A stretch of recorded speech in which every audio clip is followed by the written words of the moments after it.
Order दिया था कि आप विषय चुनो करके, और मैंने उनको विषय भी बताया था कि धम्मपालन गाथा पे मैं बात कर सकता हूँ। तो उन्होंने भी बड़े खुशी से कहा कि ये कोई बात नहीं, आप कर सकते हैं।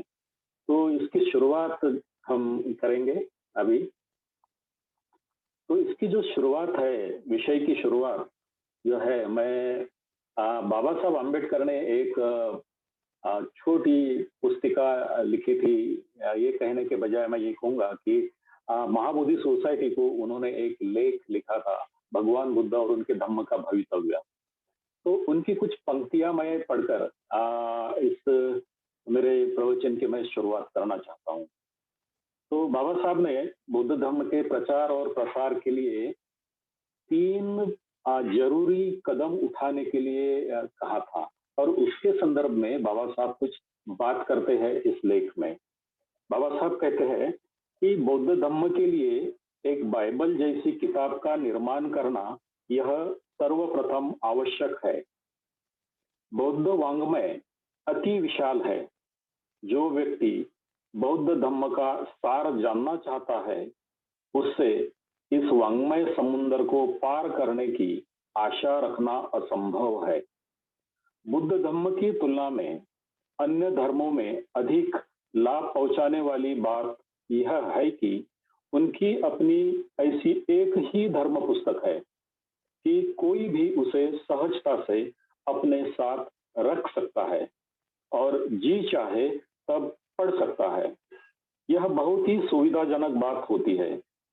ऐसी सुविधाजनक धर्म पुस्तक के अभाव में बुद्ध धम्म की हानि होती है। तो यह बहुत ही महत्वपूर्ण बात जो है, वह बाबा साहब ने कही है। 1950 में बुद्ध जयंती के लिए महाबोधि सोसाइटी को उन्होंने यह लेख लिखा था। अभी हमारे सामने वो राइटिंग एंड स्पीचेस में भी है, और एक छोटी किताब भी उसकी निकली हुई है, शायद आप लोगों के पास में होगी भी।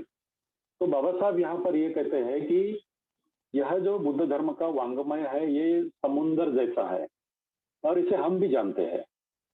भंते ऐसे कहते हैं कि क्रिश्चियन धर्म का जो भी साहित्य है, उससे 500 पट 500 गुना यह ज्यादा है। तो भंते ने यह बात करीबन 30-40 साल पहले कही होगी। तो उसके बाद में भी और भी बहुत सारा वाङ्मय इसका जो है, साहित्य जो है, वो बढ़ चुका है, और अभी भी वो बढ़ रहा है, और भविष्य में भी वो बढ़ेगा। शायद हम अपने जीवन में, मैं तो भी अपने जीवन में इतना सारा वाङ्मय देख नहीं पाऊंगा। कई कई सारे देशों में वो फैला हुआ है, तो इतना मैं भी नहीं पढ़ पाऊंगा। जो हमारे सामने है उतना ही मैं नहीं पढ़ पाता। तो ये जो समुंदर है, उससे भी कहीं ज्यादा है। मैं ये कहूंगा कि आकाश जैसा ये विशाल है, उसकी गिनती नहीं कर सकते। तो इसकी जो सुविधा है, वह बाबा साहब ने की है। यह जो दिक्कत है, हमारे लिए जो दिक्कत है, वह दिक्कत को बाबा साहब ने पहचाना, और उसको सॉल्व भी किया है बाबा साहब ने। हमारी मदद भी की है बाबा साहब ने। तो हम ये जानते हैं कि जो भी लोग धर्मांतरित हुए थे 1956 में, उनकी अवस्था को हम सभी लोग जानते हैं। इतनी अच्छी नहीं थी कि वो बहुत सारी ढेर सारी किताबें खरीद सके, बहुत सारी चीजें अपने पास में खरीद के ला सके, ऐसी कोई अवस्था नहीं थी। तो वे लोग धम्म प्रसार के लिए क्या करते हैं? तो बाबा साहब ने यह भी चीज की है। जो बहुत बड़ा है, उसको शॉर्ट करके हमारे सामने रखा है बाबा साहब ने। अगर हम उतना ही करते हैं, तो हम धम्म मार्ग पर बहुत आगे निकल सकते हैं। बाबा साहब ने भगवान बुद्ध और उनका धम्म हमारे लिए तैयार किया है, हमें वो दिया है। 22 प्रतिज्ञाएं दी बाबा साहब ने। जिस हम आज गाथा का अभ्यास करने जा रहे हैं, धम्म पालन गाथा, उस गाथा का निर्माण भी बाबा साहब ने किया है। उसका संकलन जो है, बाबा साहब ने किया है। तो ऐसी कई सारी चीजें बाबा साहब ने हमारे लिए दी है। हम अगर 22 प्रतिज्ञाओं को भी देखते हैं, तो बहुत सारी चीजें बाबा साहब ने 22 प्रतिज्ञा में हमारे लिए करके रखी है। उतना ही अगर हम अभ्यास करते हैं, उतना ही अगर हम उसका आचरण करते हैं, तो भी हम अपने जीवन को सफल बना सकते हैं। बाबा साहब ने 1956 के पहले, करीबन 7-8 महीने पहले ही एक बौद्ध पूजा पाठ नाम की किताब संपादित की थी। आप लोगों को भी मालूम होगा और इस किताब को आप लोगों ने भी देखा होगा। एक छोटी-सी किताब है बौद्ध पूजा पाठ की, वह बाबा साहब ने लिखी थी। उसको संपादन किया था बाबा साहब ने। मेरे ख्याल से 7-8 महीने पहले की बात होगी, 1956 के पहले की। तो यह बहुत ही महत्वपूर्ण ऐसी बात बाबा साहब ने की थी। अ, तो इस अ, पूजा पाठ की किताब में बहुत सारी गाथाएँ, बहुत सारे सुक्तों का बाबा साहब ने संकलन किया है। त्रिशरण पंचशीला है, बुद्ध पूजा है, रत्न वंदना है और सारे कहीं करणी मेतोस्त वगैरह ऐसे कई सारे सुक्त है इसमें बाबा साहब ने किया है और इसमें ही बाबा साहब ने धम्मपालन गाथा का संकलन किया है। हमें सबसे पहले धम्मपालन गाथा इस बौद्ध पूजा पाठ में देखने को मिलती है। तो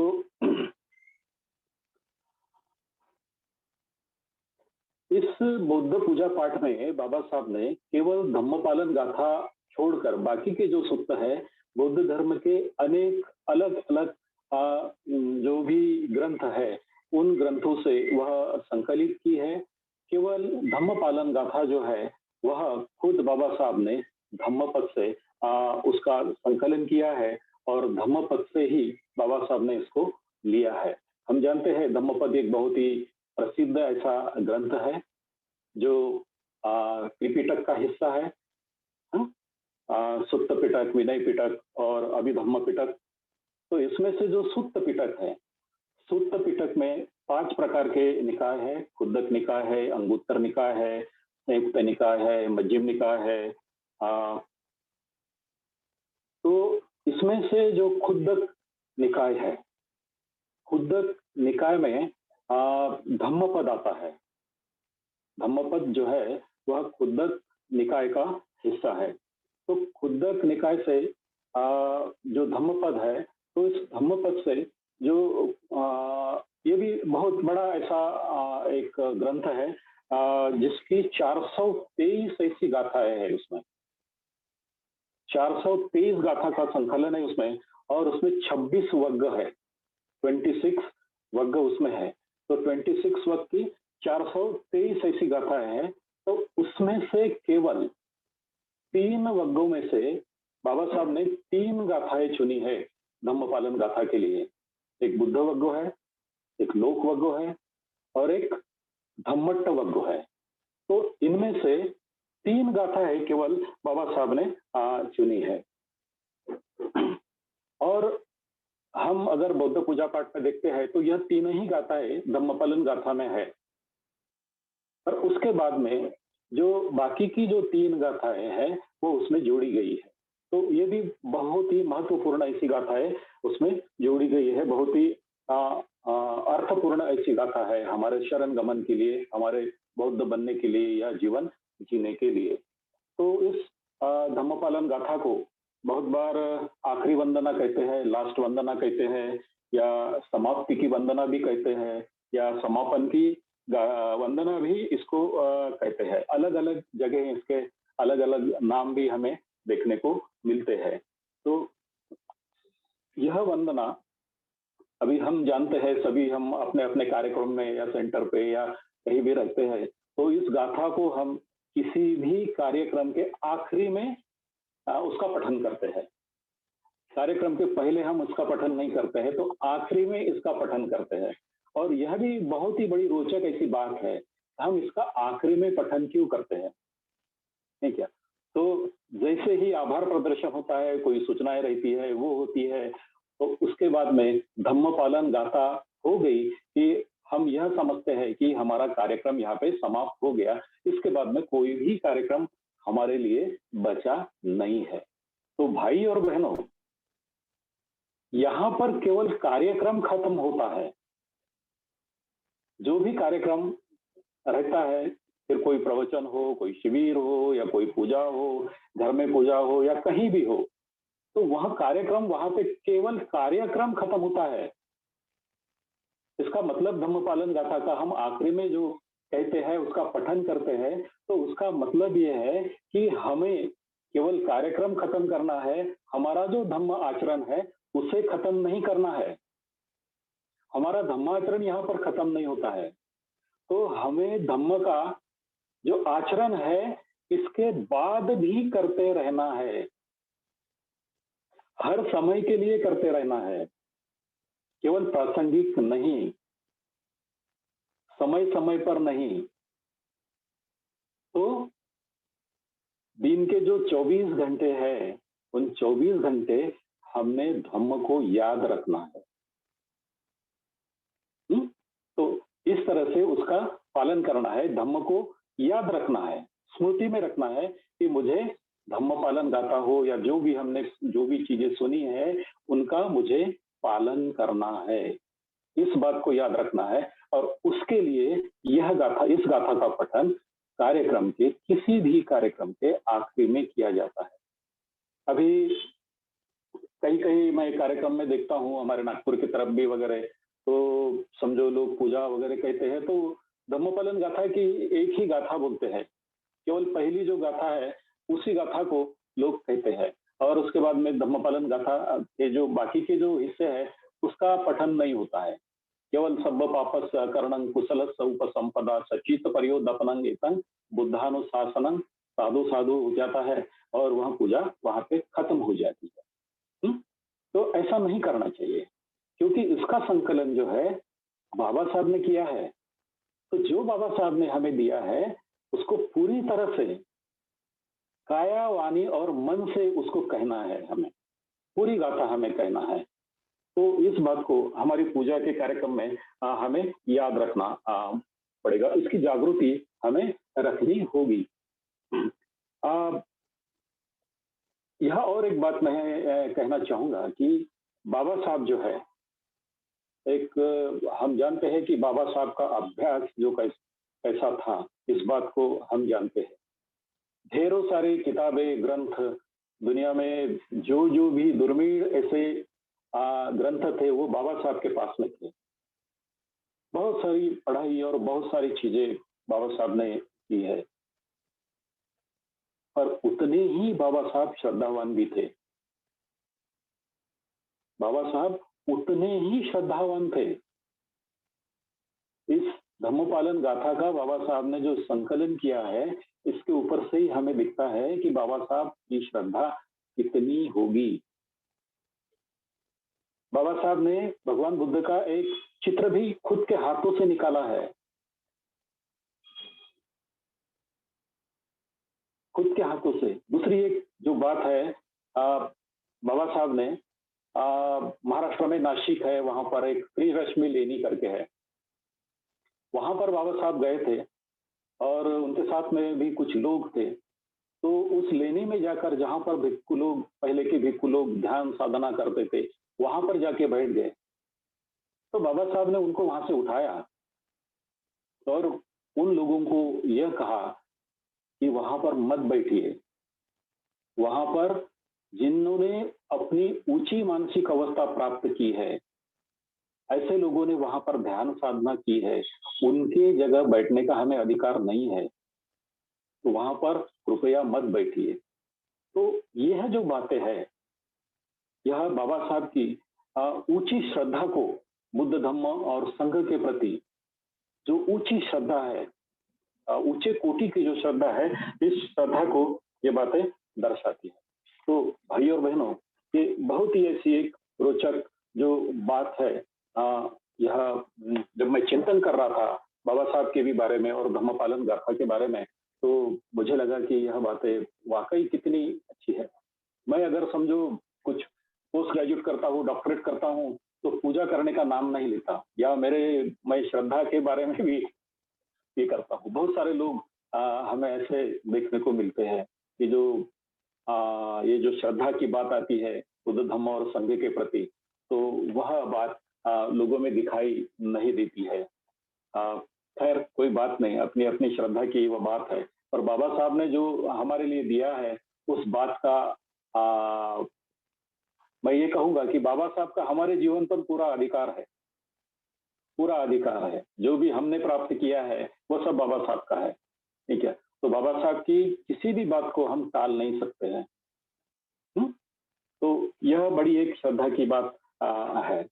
तो चलिए हम आगे बढ़ते हैं। हमारी जो अ, आज की पहली गाथा है 183 नंबर की बुद्ध वगु में यह गाथा आई है। सब्ब पापस्य अकरणं कुशलस्य उपसंपदा सचीत पर्योदपनं एतं बुद्धान शासनं। इसका मतलब ऐसा होता है कि किसी भी तरह का पाप कर्म न करना, हुँ? कुशल कर्म करना और चित्त की शुद्धि करना, यही बुद्ध का शासन है। तो भाई और बहनों, आ,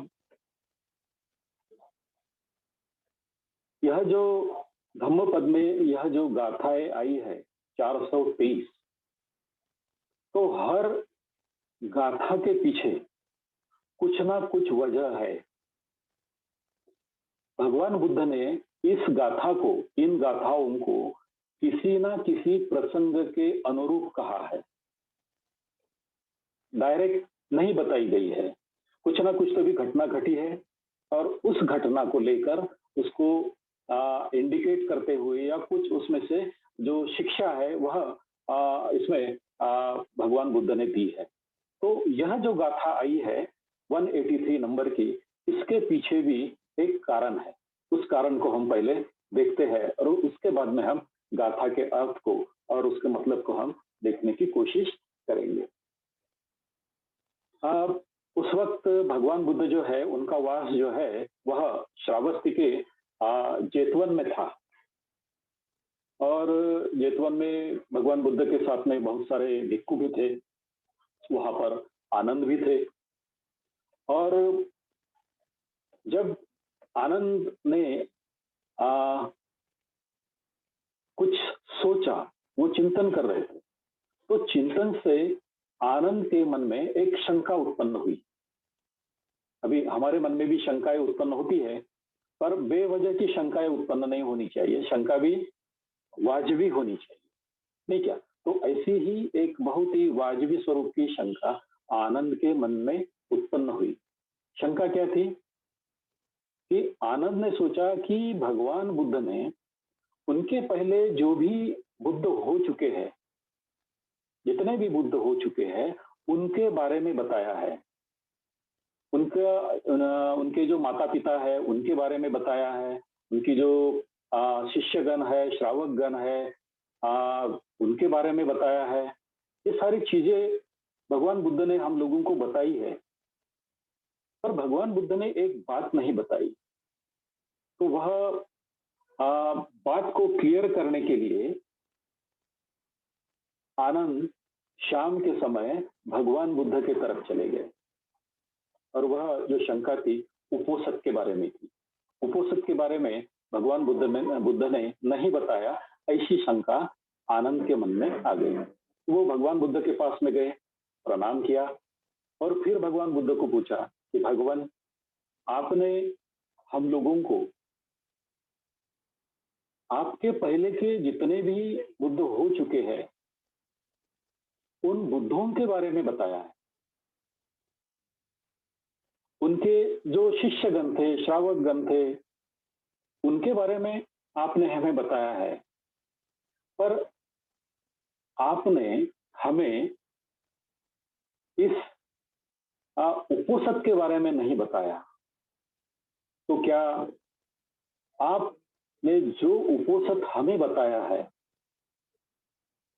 ऐसा ही उपोषद पहले के बुद्ध ने बताया है या कुछ अलग तरह से बताया है?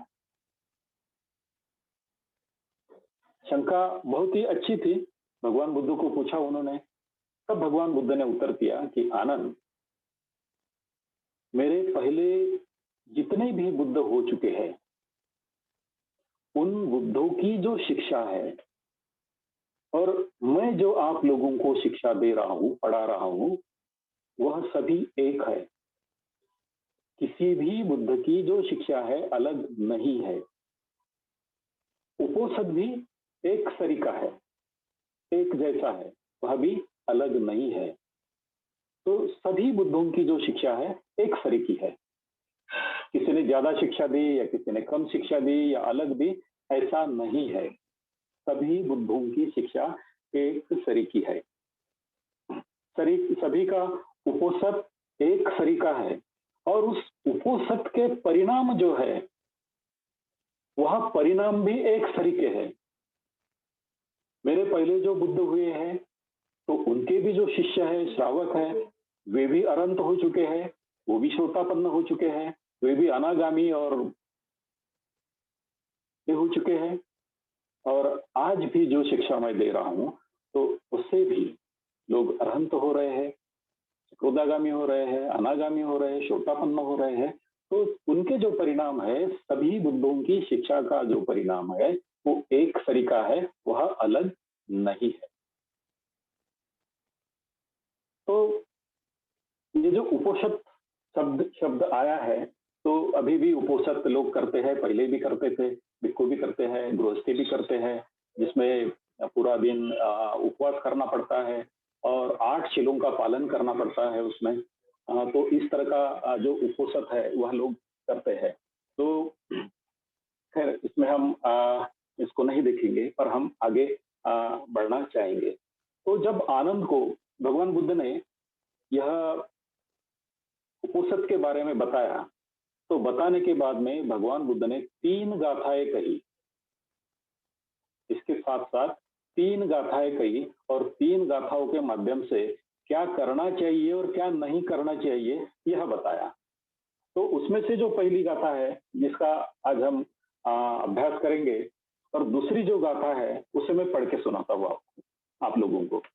खंति परमं तपो तितिक्षा निब्बानं परमं परमं वदंती बुद्धा नहीं पब्बजितो परूपघाती समनो होती परम विहेठयंतो।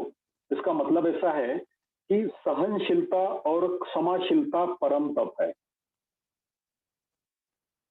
बुद्ध निर्वाण को परम पद बतलाते हैं। दूसरों का घात करने वाला और उनको सताने वाला प्रवज्जित श्रमण नहीं होता। इस गाथा का मतलब ऐसा है।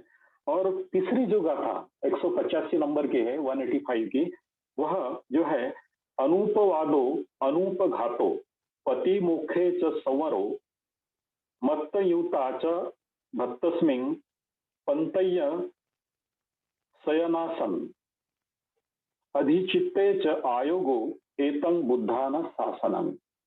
इसका मतलब ऐसा है कि निंदा न करना, घात न करना, प्रतिमोक्ष में संयम रखना, भोजन में मात्रा जानना, एकांतवास, चित्त को योग में लगाना, यही बुद्ध की शिक्षा है। तो इस तरह की 3 जो गाथाएं हैं वह भगवान बुद्ध ने कही।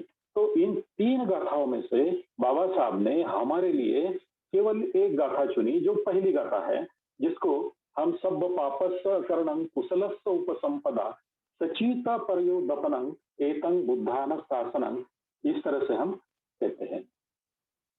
तो इसका मतलब ऐसा है कि सारे पापों को न करना, मतलब किसी भी गलत कर्म को नहीं करना, पुण्य का संचय करना, अपने चित्त को परिशुद्ध करना, यही बुद्ध की शिक्षा है। तो भाई और बहनों, यह गाथा पाली में है और उसका हिंदी, मराठी या अलग अलग भाषा में अनुवाद भी हुआ है। तो सब पापस्य अकरणं का मतलब हम देखेंगे। तो सब का मतलब सभी, सभी तरह के, सभी प्रकार के। पापस्य का मतलब पाप कर्म, अकुशल कर्म या बुरे कर्म हम कहते हैं जिसको, या हम ये भी कहेंगे कि किसी को भी, खुद को भी और औरों को भी तकलीफ पहुंचाने वाले कर्म या पीड़ा देने वाले कर्म, जिसको पाप कर्म कहते हैं। अ का मतलब नहीं होता है और करणं का मतलब करना होता है। मतलब अकरणं मतलब नहीं करना, ऐसा होता है। तो हम पाप कर्म किसे कहेंगे? बनते ने बहुत अच्छा इसका अर्थ बताया है कि जो पाप कर्म है और अकुशल कर्म है, यह बराबर है। हुँ? जिसे हम पाप कर्म कहते हैं और जिसे हम अकुशल कर्म करते हैं, वह एक सरीके हैं, कोई अलग नहीं है। तो पाप कर्म ऐसे कौन से जो कर्म है जिसको हम पाप कर्म करके कहते हैं? अभी ये सभी प्रैक्टिकल बातें हैं, नहीं क्या? अभी हम थ्योरेटिकल तो बहुत सारा पढ़ते हैं, पर हम अगर समझो प्रैक्टिकल थोड़ा-सा हो जाते हैं, तो बड़ी अच्छी बात हो जाएँगी कुछ बातों को समझने के लिए। जब तक हम अपने को खुद को लागू नहीं करेंगे, तो उस बात को हम समझ नहीं पाएँगे। तो पाप कर्म का मतलब होता है अकुशल कर्म। हुँ? अ, ऐसे कर्म हमारे हमारे, दूसरों के नहीं। हुँ? तो हमारे ऐसे कर्म जिसके वजह से अपने को खुद को भी और दूसरों को भी पीड़ा पहुँचती है, तकलीफ होती है। हुँ? और यह जो कर्म है, इस तरह के जो कर्म है, हम काया से करते हैं, अपने वाणी से करते हैं और अपने मन से यह कर्म करते हैं। मतलब क्या है कि काया से जो भी कर्म करते हैं, वह हम गलत कर्म करते हैं। वाणी से जो भी कर्म करते हैं, वो भी गलत कर्म करते हैं और मन से जो कर्म करते हैं, मन में जो भी बातें पकड़ के रखते हैं, वह भी गलत बातें होती है। तो हम यह जो अकुशल कर्म है, बुरे कर्म है, पीड़ा देने वाले जो कर्म है, वह हमारे काया, वाणी और मन से करते हैं। तो ऐसे कर्मों को हम पाप कर्म कहते हैं। तो जैसा मैंने पहले बताया है कि पाप कर्मों का मतलब ही अकुशल कर्म है, नुकसान पहुंचाने वाले कर्म है या दूसरों का नुकसान करने वाले ऐसे कर्म है। तो यह जो कर्म है, अकुशल कर्म है, बुरे कर्म है, बुरी सोच है, नहीं क्या? यह सभी शीलों के पालन न करने से होते हैं। हुँ? जब हम शीलों का पालन नहीं करते, तो इस तरह से बुरे कर्म हमारे हाथ से हो जाते हैं। हुँ? जैसे हम शरीर से हिंसा करते हैं, काया से हिंसा करते हैं, किसी को मारते हैं, पीटते हैं, है कि नहीं? अ अ, अपने खुद के स्वार्थ के लिए हम कहेंगे, नहीं क्या? जो टेस्ट होती है, उसको अ जो तृष्णा होती है, उसको ये कहेंगे। उसको फुलफ़िल करने के लिए हम हिंसा भी करते हैं, प्राणियों की हिंसा तक हम करते हैं, नहीं क्या? तो यह काया से करने वाले बुरे कर्म, जिसकी तकलीफ हमें भी होती है। अभी आपको ऐसा लगेगा कि हमें कैसे होती है? जब हम अजागरूक होते हैं तो शायद इसकी हमें तकलीफ नहीं होती है। पर आप कहीं जहाँ पर जो खाटी लोग हैं, जो बकरियाँ काटते हैं, मुर्गियाँ काटते हैं, वहाँ पर जाके खड़े रहिए और जब वो काटते हैं तो उनका चिल्लाना आप सुनिए। वो किस तरह से चिल्लाते हैं उसको सुनिए आप, उनकी तड़प देखिए आप, तब समझ में आता है कि वाक़ई यह कितना बुरा और अकुशल कर्म है। ठीक है, कुछ लोगों ने छोड़ दिए, जब समझ में आया वो बात छोड़ दी है। पर कुछ लोग जो है उस बात का समर्थन भी करते हैं। तो भाई और बहनों, किसी भी तरह की हिंसा हो, हमने नहीं करनी चाहिए। हुँ? हम चोरी भी करते हैं, तो चोरी भी हमने नहीं करनी है। व्यभिचार करते हैं, व्यभिचार नहीं करना है हम। झूठ बोलते हैं, कठोर बोलते हैं, कठोर वाणी का हम प्रयोग करते हैं, वो बात भी हमने नहीं करनी है। तो हम किसी के बीच में झगड़े भी लगा देते हैं। किसी का कैसा बुरा होगा, यह बात भी हम करते हैं। तो इस बात को नहीं करना है। उसका एक उदाहरण देना चाहूँगा। नागपुर के मैं मेडिकल में था, वहाँ पर मेरा एक दोस्त था, उसने मुझे ये बात बताई है।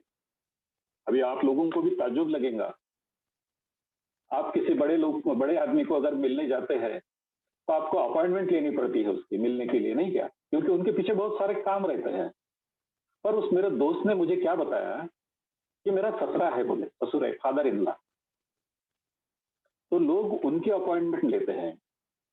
इसलिए लेते हैं कि लोगों का किस तरह से बुरा करना, इसकी सलाह वो देता है और वह सलाह लेने के लिए उसकी अपॉइंटमेंट लेना पड़ता है। अभी अरे कितनी बड़ी ताज्जुब की बात है कि ऐसी सलाह लेने के लिए भी अपॉइंटमेंट ली जाती है। उसके बाद में जब वो रिटायर हो गए और उनके कार्यकाल के आखिरी आखिरी दिन वो हमारे संघ में आते थे, क्लास को आते थे, हमारे कार्यक्रम भी वे अटेंड करते थे। शायद हो सकता है वो बदल गए होंगे।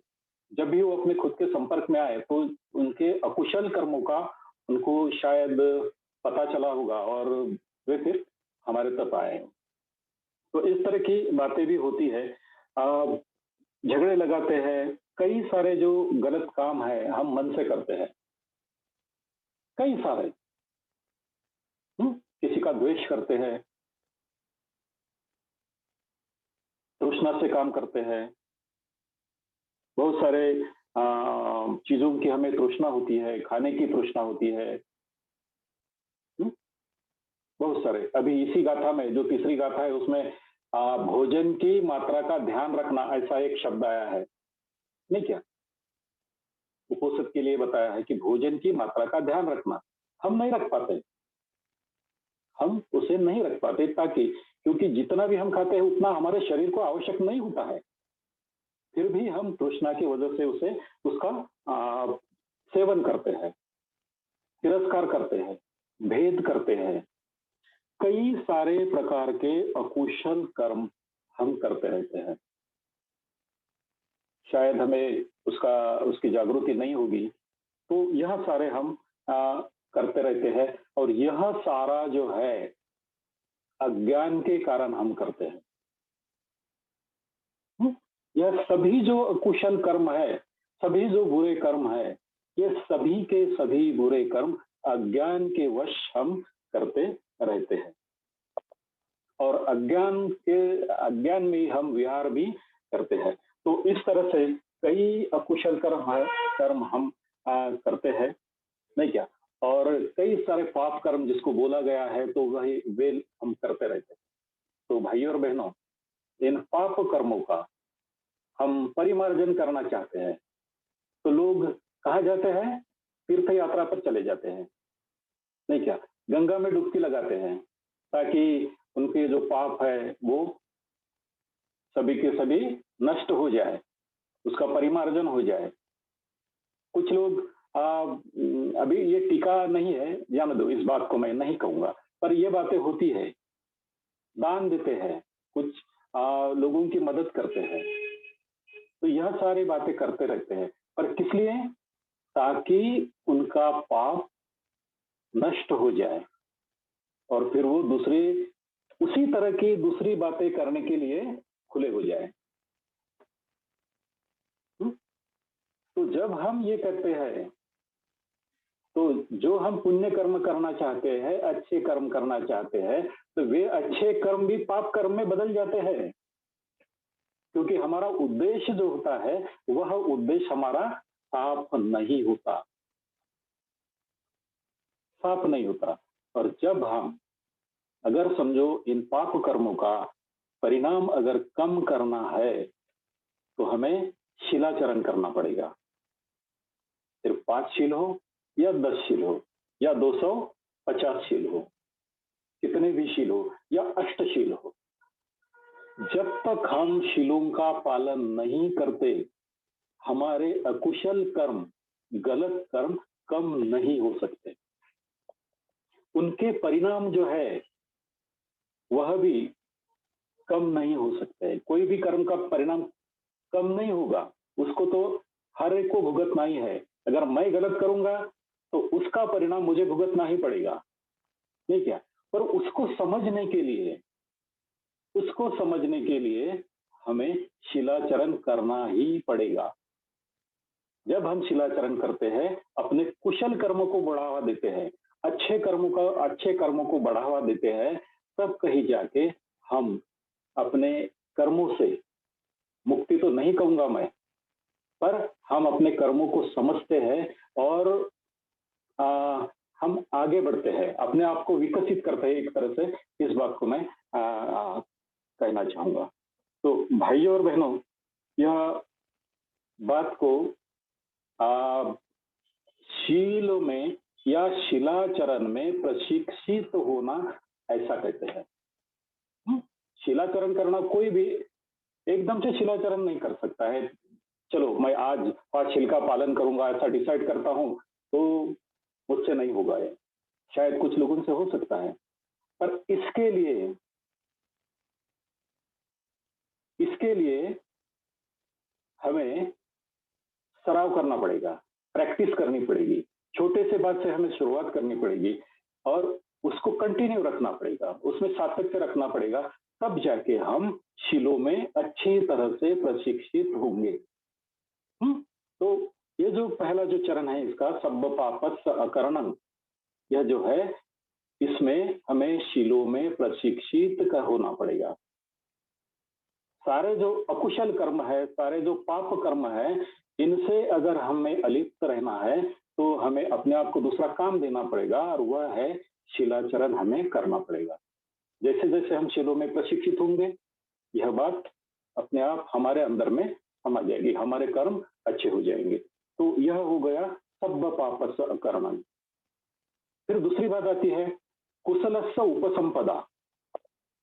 हुँ? अभी कुशलस्स उपसंपदा का मतलब होता है कि पुण्य कर्मों का संचय करना या पुण्य का संचय करना। नहीं क्या कुशलस्स बोले तो अच्छे कर्म, कुशल कर्म, हुँ? जो दूसरों को या और खुद को आनंदित रखते हैं। किसी तरह की हमें मानसिक पीड़ा नहीं होती हमारे कर्मों से, ना ही किसी औरों को उसकी पीड़ा होती है। हुँ? तो हमारे कर्मों की वजह से हम खुद भी आनंदित होते हैं, खुद भी एक शांति महसूस करते हैं हमारे अंदर में और दूसरे भी हमारे आचरण से आहत नहीं होते हैं। किसी भी तरह से उनको पीड़ा नहीं होती है या किसी भी तरह से वे लोग आहत नहीं होते हैं। ना हमारे घर के लोग आहत होते हैं, ना हमारे पड़ोसी आहत होते हैं, ना फिर वो कोई भी धर्म के रहे, कोई भी जाति के रहे, कोई भी प्राणी रहे, दिखने वाला हो, न दिखने वाला हो, वे सभी के सभी आनंदित रहते हैं। तो उसको हम कुशलस्य कहते हैं, ऐसे कर्मों को हम कुशलस्य कहते हैं। जिसे हम कहेंगे कि हम जो शिलाचरण है, जिसको हम विधायकशील के इससे जानते हैं, ठीक है? विधायकशील कहते हैं, आज भी हमने विधायकशील का पठन किया है, ठीक है? भगवान बुद्ध और उनका धम्म में बाबा साहब ने ये विधायकशील भी वहाँ पर दिए हैं, रखे हैं। अगर ये चीज़ हमें नहीं करनी है, तो फिर क्या करना है? तो इसको ऐसा करना है। अगर हिंसा नहीं करना है, तो हमें मैत्री करनी है, सभी के साथ में मैत्री से पेश आना है और जब हम मैत्री से पेश आना शुरू करते हैं, तब हमारे कुशल कर्म बढ़ते हैं। इसको हम कुशल कर्म कहते हैं। तो खुद के साथ ही हम मैत्री भावना खुद के साथ में ही हम कुशल कर्मों से पेश नहीं आते। फिर हमारे घर के जो लोग हैं, नहीं क्या, उनसे हम मैत्री से पेश आते हैं, उनको समझते हैं। बच्चों से हम मैत्री से पेश आते हैं। हमारे जो रिलेटिव है, उनसे हम मैत्री से पेश आते हैं। हमारे जो पड़ोसी है, उनसे हम मैत्री से पेश आते हैं। तो इस तरह से हम कुशल कर्मों का संचय करते हैं। हुँ? और इसको ही हम क्या कहेंगे? पुण्य कर्म कहते हैं। अच्छे कर्म कहते हैं, पुण्य कर्मों का संचय करना। उपसंपदा मतलब क्या है? अभी उपसंपदा यह जो बात है हम अ, बोधि प्रकाश जी, मैं एक रिक्वेस्ट करता हूँ। मुझे वो को-होस्ट है ना, को-होस्ट मत रखिए। मेरे सामने ये एडमिन के वगैरह ओके आते रहते ओके ओके ओके। हैं। Yes, okay, thank you. तो उपसंपदा भिक्षुओं की उपसंपदा के बारे में हमने सुना है। जब वे श्रामणेर होते हैं, कुछ साल वे सीनियर जो अनुभवी और सीनियर ऐसे भिक्षु है उनके साथ में रहते हैं।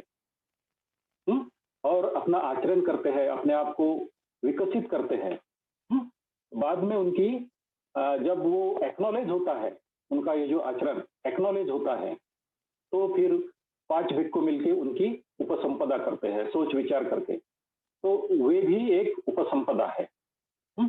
पर यहाँ पर उपसंपदा जो शब्द है, वह भिक्षुओं के ही लिए नहीं आया है, तो सभी के लिए है। आपके लिए है, मेरे लिए है। हम सभी के लिए यह शब्द यहाँ पर आया है। तो उपसंपदा का जो मतलब है वह कुशल कर्मों में अपने आप को स्थापित करना है। कुशल कर्मों में अपने आप को स्थापित करना है। मतलब जो भी हम कुशल कर्म करते हैं, उन कुशल कर्मों से ही हमारे पूरे व्यवहार होते हैं। हमारे जो 5 इंद्रिय हैं, ये जो 5 इंद्रिय है, जो भी जिस भी चीज़ के संपर्क में आते हैं, तो वो कोई गलत बात नहीं सोचते हैं, गलत बात नहीं करते हैं। जब भी देखते हैं, अच्छा देखते हैं, जब भी सोचते हैं, अच्छा सोचते हैं, जब भी कुछ करते हैं, तो अच्छा ही करते हैं।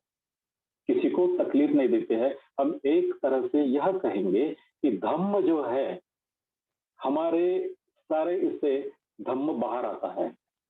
धार्मिक इससे हम व्यवहार करते हैं।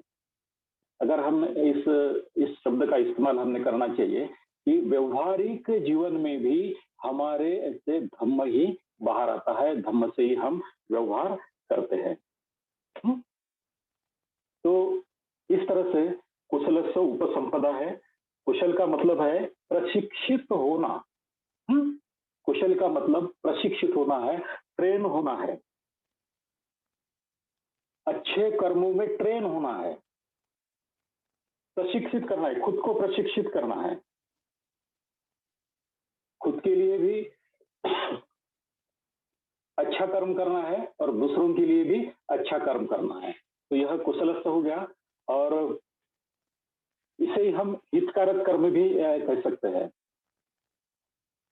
मैं अगर किसी प्राणी मात्रों की हिंसा नहीं करूँगा, किसी के साथ में झूठ नहीं बोलूँगा, व्यभिचार नहीं करूँगा या किसी को कठोर नहीं बोलूँगा या किसी को मैं उसके पैर मैं पीछे नहीं खींचूँगा, नहीं क्या ये भी बात होती है, पैर खींचना हमारे व्यवहार में हो जाता है, वो बात को मैं नहीं करूँगा। तो यह क्या है? हितकारक बात, मेरे लिए भी और औरों के लिए भी।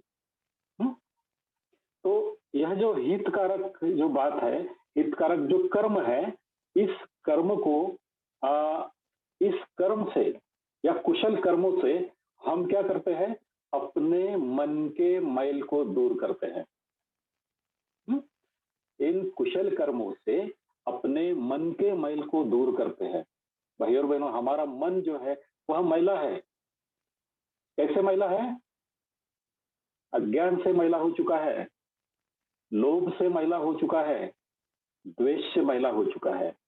यह जो 3 प्रमुख बातें हैं ना, इन 3 प्रमुख बातों से हमारा मन मैला हो चुका है और वह कितने सालों से है, कितने सदियों से है, हम भी नहीं जानते। पर हमारा मन मैला हो चुका है। हुँ? हमने तो जैसा कि अभी इस गाथा को आनंद ने जो सवाल पूछा था कि भगवान बुद्ध ने इनके पहले भी सभी बुद्धों को पूछा है कि आपकी शिक्षा और पहले के बुद्धों की शिक्षा सरीखी है क्या? ठीक है? तो वह शिक्षा जो है मन के मैल को दूर करने के लिए है, हमारे अज्ञान को नष्ट करने के लिए है, हमारे द्वेष को परिवर्तित करने के लिए है, हमारे जो तृष्णा है उस तृष्णा को परिवर्तित करने के लिए यह बुद्ध की शिक्षा है और इसी शिक्षा से हम अपने मन के मैल को धो सकते हैं, उसको दूर कर सकते हैं। तो इन 3 कर्मों को समझकर यह जो 3 कर्म है, द्वेष, तृष्णा और अज्ञान, यह जो हमारे 3 कर्म है, इन कर्मों को समझकर उन पर कार्य करने में प्रशिक्षित होना कुशल कर्म है। हम्म, इन 3 कर्मों को समझकर कि भाई मुझे बहुत द्वेष आता है, मुझ में तृष्णा भी है और मैं अज्ञानी भी हूँ। ये मैं जब तक मेरे बारे में मैं समझ नहीं सकता, पूरा का पूरा तो नहीं समझेगा मुझे इस जन्म में, नहीं क्या? पर थोड़ा-सा तो समझ सकता है, थोड़ा-सा तो मुझे द्वेष आता है, नहीं क्या? थोड़ी-सी तो तृष्णा है मुझ में। वो है अगर थोड़ी-सी तृष्णा अगर मेरे समझ में आती है और उसी वक़्त मैं उसके ऊपर कार्य करता हूँ, नहीं अभी बस हो गया, मुझे संतुष्टि का आचरण करना है, तो फिर इसी तरह से छोटी-छोटी बातों पर, छोटे-छोटे स्वभावों पर कार्य करने के लिए प्रशिक्षित होना। हुँ? यह उनका जो प्रभाव है हमारे मन के ऊपर, उस प्रभाव को कम करने के लिए प्रयास करना। तो ऐसे जब हम प्रयास करते हैं, तो हमारा द्वेष भी धीरे-धीरे मैत्री में परिवर्तित होता है। अभी बहुत सारे अनुभव अ, हमारे साथ में, हमारे जो ब्रह्मचारी भाई-बहनें हैं, उनके साथ में है। वे शिविरों में जाते हैं, लोगों को मिलते हैं, तो वे लोग उनको रिपोर्ट करते हैं कि मैं पहले कैसा था, आज मैं कैसा हूँ। अमुक सिद्धि जी जिनको आप जानते हैं, तो वे एक मित्र की बात बता रहे थे अपने मित्र की। एक उनका मित्र था, वो मेरे ख्याल से बोरधरन के शिविर में गया था, जनरल शिविर में। तो उधर से आने के बाद में उसके घर के लोग बड़े खुश थे। तो वे बोले जब मैं उनके घर में मिलने गया, तो उनकी जो मिसेज़ है, उनकी मिसेज़ बहुत ही खुश थी। मैंने उनको पूछा कि भाई खुशी का कारण क्या है? तो उन्होंने बोला कि मेरे घर का जो आदमी है, वो पहले शैतान था। जब वो गोवर्धन को गया, तो वहाँ से आने के बाद में पूरा का पूरा देवता बन के आया। ठीक है? धम्म में कितनी ताकत है। जब हम अपने आप को पहचानते हैं, अपनी बुराइयों को पहचानते हैं, अपनी गलत चीज़ों को पहचानते हैं और उसके ऊपर कार्य करते हैं, तो पूरी तरह से हम बदल जाते हैं। हमारे व्यवहार में धम्म आता है, गलत बातें नहीं आती, धम्म आता है और उसी व्यवहारिक धर्म को ही अ, उपसंपदा कहा गया है। हुँ? और इस बदल में एक बात और है यहाँ पे, इस बदल में ध्यान जो है वह मुख्य भूमिका निभाता है। अगर हम ध्यान करते हैं, तो हम खुद के संपर्क में आते हैं और खुद के संपर्क में आते हैं तब पता चलता है कि मेरा जो मन है वह अंदर से कैसा है। फिर हम उसे धीरे-धीरे अपने प्रयासों से बदलने लगते हैं। तो हमारा अगर सब्ब पापस्य अकरणं अच्छा है, तो फिर कुशलस्य उपसंपदा अच्छा होता है। हुँ? सब्ब पापस्य अकरणं में शिलाचरण है, शील है। तो अगर हमारा शिलाचरण अच्छा है, तो हमारा ध्यान अच्छा होता है। हुँ? ये ध्यान बोले तो समाधि है। कुशलस्य उपसंपदा क्या है? समाधि है। हुँ? तो हमारा सब्ब पापस्य अकरणं अगर अच्छा है, तो हम कुशलस्य उपसंपदा अच्छी तरह से कर सकते हैं। हुँ? तो उपसंपदा का मतलब होता है मानसिक अवस्था में अपने आप को अपने कुशल अ, ऊँची मानसिक अवस्था में स्थापित करना। ऊँची मानसिक अवस्था में अपने आप को स्थापित करना। काया, वाणी और मन से ही लिप्त रहना उसमें। इन ऊँची मानसिक अवस्थाओं में लिप्त रहना। पल भर के लिए भी उससे विरत नहीं होना, उसे नहीं छोड़ना। हुँ? और इसी अवस्था को समाधि की अवस्था कही गई है। हम इसे समाधि की प्राइमरी जो अवस्था है, इसे भी वो भी कह सकते हैं। तो भंते ने समाधि की जो व्याख्या की है, वो इस तरह से की है, कुशल विचारों का अखंडित प्रवाह किया है। कुशल विचारों का अखंडित प्रवाह।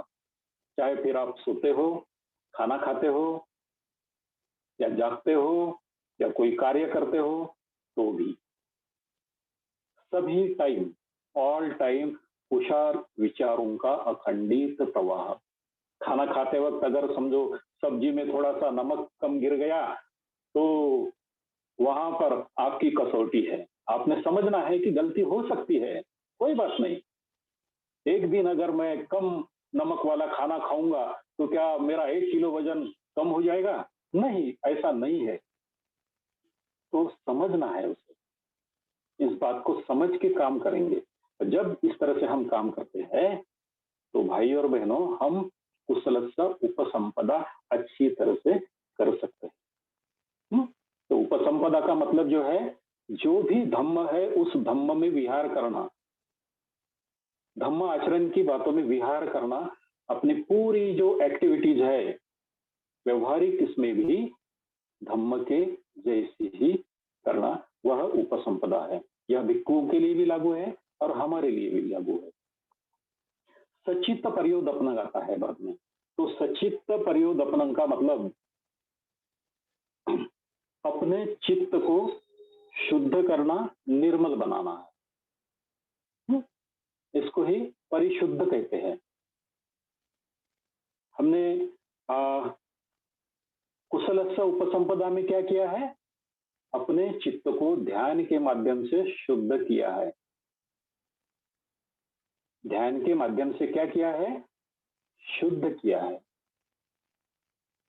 तो सचित्त पर्योदपन में क्या करते हैं? अपने चित्त को और परिशुद्ध करते हैं, उसके भी आगे हम बढ़ते हैं। तो सचित्त, स का मतलब अच्छा और चित्त का मतलब मन कहेंगे या चित्त। तो सचित्त का मतलब अच्छा चित्त, कुशल चित्त, ऊंची मानसिक अवस्था वाला चित्त भी हम इसको कहेंगे, या सही चित्त भी हम इसे कहेंगे। और परि का मतलब होता है इर्द गिर्द, आजू बाजू में।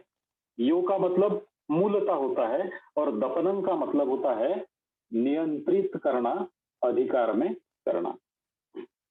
अभी हम अपने मन को जानते हैं। अभी हमारे जो ब्रह्मचारी भाई बहनें हैं, इस बात से बहुत अच्छे वाकिफ होंगे, क्योंकि वे ध्यान के बड़े अच्छे साधक है। वे अपनी जो ध्यान साधना है बड़ी अच्छी तरह से करते हैं, मैं भी करता हूँ। और मैं मेरे चित्त को जानता हूँ। मेरा चित्त बहुत ही अस्थिर है, बहुत ही अस्थिर है। वो स्थिर नहीं है, वो मेरे काबू में नहीं रहता है। कभी कभी मेरा चित्त क्या करता है? मुझे अपने काबू में करता है और कहीं दूर लेके जाता है। तो यह मेरा चित्त है। अभी हम अपने अपने चित्त के बारे में सोच सकते हैं कि हमारा मन कैसा है, हमारा चित्त कैसा है। हम अपने अपने चित्त के बारे में सोच सकते हैं। तो हमारा जो चित्त होता है, बहुत सारे अकुशल विचारों से दूषित होता है, और वह दूषित होता है इसलिए वो सचित्त नहीं होता है, मैला होता है, इसलिए वो सचित्त नहीं होता है। जैसा कि हमने कुशलस्य उपसंपदा में देखा है कि हमारे मन को, मैले मन को ध्यान के माध्यम से हम उसको शुद्ध करते हैं। अगर हमारे मन को शुद्ध करना है, तो ध्यान के सिवा दूसरी कोई दवा नहीं है। तो बाजार में ऐसी कोई दवा नहीं मिलती है, किसी ने भी ऐसी कोई दवा निकाली नहीं है। भगवान बुद्ध ने भी यही कहा है कि हम ध्यान करेंगे तो हम अपने मन को पहचानेंगे और हमारा मन शुद्ध बना सकते हैं। अपने आप नहीं होगा, वो भी हमें प्रयास करने पड़ेंगे। तो हमारे प्रयासों से हम अपने मन को शुद्ध बना सकते हैं। तो अगर समझो इस तरह से हम करते हैं, तो फिर प्रयास करने से हम अपने मन को अपने नियंत्रण में रख सकते हैं। तो ये प्रयास है, ट्रेनिंग है, मन की ट्रेनिंग है। तो इस तरह से अगर हम ट्रेनिंग करते हैं, तो अपने मन को हम अपने काबू में रख सकते हैं। पर अगर हम प्रयास नहीं करते हैं या बीच में ही प्रयासों को छोड़ देते हैं, तो मन का जो काबू है वो हमारे ऊपर होता है। वो जो भी विचार है वे हमारे ऊपर हावी होते हैं। फिर हम कोई भी अच्छी बात करने की सोचते हैं, तो वे हमें कोई भी विचार हमें अच्छी बात करने नहीं देते हैं। कई तरह की शंकाएँ हमारे मन में पैदा करेंगे। हुँ? हमें आलस आएगा या जो कुछ करना चाहते हैं, उसी वक़्त हमें कोई तो भी दूसरा काम याद में आ जाता है, ख़्याल में आ जाता है और हम उस बात को छोड़ के दूसरी तरफ निकल जाते हैं। तो इस तरह से हम अपने विचारों के प्रभाव में रहते हैं, मन के नियंत्रण में रहते हैं और जब मन के नियंत्रण में रहते हैं, तो कोई भी अच्छी बात हम नहीं कर सकते हैं। पर अगर हमारा सातत्य है, ध्यान है, तो हम धीरे-धीरे, धीरे-धीरे अपने मन को अपने काबू में रख सकते हैं। तो यह जो है सचित्त पर्युदपनम, यह प्रज्ञा का पार्ट आता है, समझदारी का पार्ट आता है। कैसी समझदारी? अपने मन के अंदर झाँकना है हमें, अपने चित्त के अंदर हमें झाँकना है और जब हम झाँकते हैं, तो हमें समझ में आता है कि भई ये विचार मेरे मन पर हावी है, वो विचार मेरे मन पर हावी है, इस चिंता से मैं ग्रस्त हूँ, उस बात से मैं दुखी हूँ, बहुत सारी चीज़ें हमें दिखती है। ये प्रज्ञा या हमारी समझदारी हमें दिखाती है। तो हमने अपने मन को शुद्ध किया है, कुशलस्य उपसंपदा में। कुछ बातें हमने देखी है, शुद्ध हुई है, कुछ हद तक हम ऊपर उठ चुके हैं, हमारी मानसिकता ऊपर उठ चुकी है, पर पूरी तरह से परिशुद्ध नहीं हुए हैं। तो जब तक हम उस बात के तह तक नहीं जाते हैं कि जिसके वजह से हमें तकलीफ हो रही है, उसका जो मूल है, उस मूल तक जब तक हम नहीं पहुंचते हैं और उसको वहां से या उसके ऊपर हम जब तक कार्य नहीं करते हैं, तब तक यह बातें हमें लगता है कि कम हो चुकी है, अभी निकल गया है, ऐसा लगता है। पर वो निकला हुआ नहीं रहता है क्योंकि उसके मूल को हमने ढूंढा ही नहीं होता है, वो हमें नहीं मिला होता है। अगर मिला नहीं होता है तो कार्य भी नहीं होता है। तो जब हम उस मूल को ढूंढते हैं, दुख के कारण को ढूंढते हैं, परेशानी के कारण को ढूंढते हैं, चिंता के कारण को ढूंढते हैं और उस मूल सहित उसको निकाल के फेंकते हैं प्रज्ञा से, तब जाके वह पूरी तरह से नष्ट होता है। और फिर वह बात हमें तकलीफ नहीं देती है क्योंकि हम उससे मुक्त हुए होते हैं। जैसे कि आपके यहाँ पे या गार्डन वगैरह होगा या समझो कोई लॉन होगा या ऐसा होगा, आपको पता है कि आप वहाँ की घास या हमारे आंगन में जो घास उगती है उसको बार बार हम साफ करते हैं, पर वह घास जो है फिर से हरी हो जाती है, नहीं क्या? धूप काला आता है, वो सूख जाता है, ऐसा लगता है कि पूरा वो नष्ट हो चुका है, पर नहीं, जैसा ही उसको वातावरण मिलता है, तो वातावरण मिलने से क्या होता है, फिर से हरे हरे वहां से उसके पत्ते निकल आते हैं। बिल्कुल इसी तरह से हमारी अकुशल भावनाएं होती है। तो इस घास को जब तक हम मूल सहित उखाड़ के नहीं फेंकते हैं उस जमीन से, तब तक वो नष्ट नहीं होता है। तो उसी तरह से यह जो अकुशल बातें हैं या जो भी कठिन ऐसी बातें हैं, उनको हम समूल नष्ट नहीं करते हैं, तब तक हम उससे परिशुद्ध नहीं होते हैं। और बुद्ध का मन तो परिशुद्ध मन है। बुद्ध का मन तो परिशुद्ध मन है। बुद्ध के ऊपर किसी भी बात का कोई भी असर नहीं होता है क्योंकि वो हर बात को प्रज्ञा से देखते हैं, समझते हैं। वो सब चीजों के ऊपर उठे हुए हैं, सब क्लेशों से वो ऊपर उठ चुके हैं। तो उनके मन के जैसा हम अपने मन को परिशुद्ध बना सकते हैं। तो भाई और बहनों, यह ये 3 बातें हो गई और आखिरी है एतं बुद्धान शासनम। तो बुद्धान शासनम का मतलब है बुद्ध की शिक्षा। जो उपोसथ बुद्ध ने बताया है, हर बुद्ध ने वही बताया है, तो यह बुद्ध की शिक्षा है। तो बुद्ध की जो शिक्षा है उसको बुद्ध का शासन कहा गया है। बुद्ध की हर शिक्षा का जो परिणाम है, एक सरीका है सभी के लिए। मुझे अलग मिलेगा, आपको अलग मिलेगा ऐसा नहीं है। ऐसा नहीं होता है। अभी मुझे अलग निर्वाण मिलेगा और बोधि प्रकाश जी को अलग निर्वाण मिलेगा, ऐसा नहीं है। ऐसा बिल्कुल नहीं है। उस निर्वाण की जो टेस्ट है, वो एक सरीकी ही होगी। रिज़ल्ट एक सरीका ही होगा, उसका रिज़ल्ट अलग-अलग नहीं होगा। तो ये बुद्ध का शासन है। बुद्ध की शिक्षा है। तो क्या है बुद्ध का शासन? बुद्ध का शासन मैत्री का है। बुद्ध का शासन करुणा का है। बुद्ध की शिक्षा जो है वो प्रज्ञा के ऊपर है, नीतिमत्ता के ऊपर है। तो इस तरह से बुद्ध का शासन है एक जैसा ही फल देने वाला, एक जैसा ही रिजल्ट देने वाला। अभी हमारे संघ में, त्रिरत्न बौद्ध महासंघ में जो भी मित्र बनते हैं तो वो मित्र ही बनते हैं। नहीं क्या उनका समारंभ होता है तो कोई महामित्र नहीं बनते हैं या उनसे कोई कम मित्र नहीं बनते हैं। जो भी धम्मचारी होते हैं तो महाधम्मचारी नहीं होते हैं, वे धम्मचारी ही बनते हैं। ठीक है, तो इस तरह के एक सरीका होता है। हम्म, हमारे खुद के प्रयासों के ऊपर है, निर्भर है, हम बुद्ध के शासन में किस तरह से खुद को स्थापित करते हैं।